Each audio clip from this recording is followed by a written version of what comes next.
जो मीटर अभी हमने इसको इनवेल किया है तो इसका भी साउंड चेक अभी आपको सुनाने वाले हैं। ये एक पेयर है, अभी इसको बाहर निकाल रहे हैं। पिछले वाली वीडियो में आपने देखा होगा उस ब्लॉग में। तो इसको अभी हम लोग तो ये रेंट पे जाने वाला है, इसलिए इसका साउंड चेक करेंगे। कस्टमर भी आने वाले हैं। चलो अभी इसको बाहर निकल कर आपको दिखाता हूँ। तो चलो मैं आपको दिखाता हूँ इसका बनावट। ये जो हमने ये जो कैबिनेट है हमने खुद यानी कि खुद का मेड है, देख सकते हो। इसमें हमने यूज़ किया यहाँ पे 15 इंची स्पीकर, सिंगल स्पीकर जो कि 200 वाट का स्पीकर है।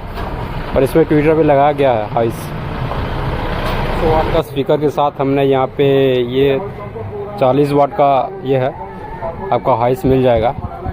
तो अभी इसका साउंड चेक आपको सुनाता हूँ। तो साउंड चेक आपको क्लियरली सुनने के लिए आपको हेयरफोन यूज़ करना मैंडेटरी है। आपको जरूर हेयरफोन यूज़ कीजिए, तभी आप इसका क्वालिटी आप जान पाओगे।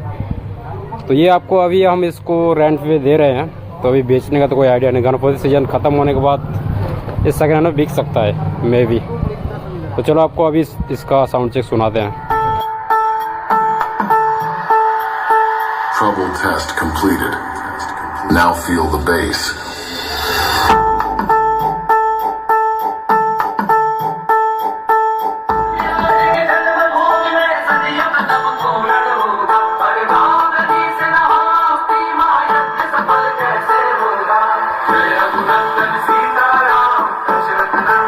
Jai Shri Ram, Jai Hanuman.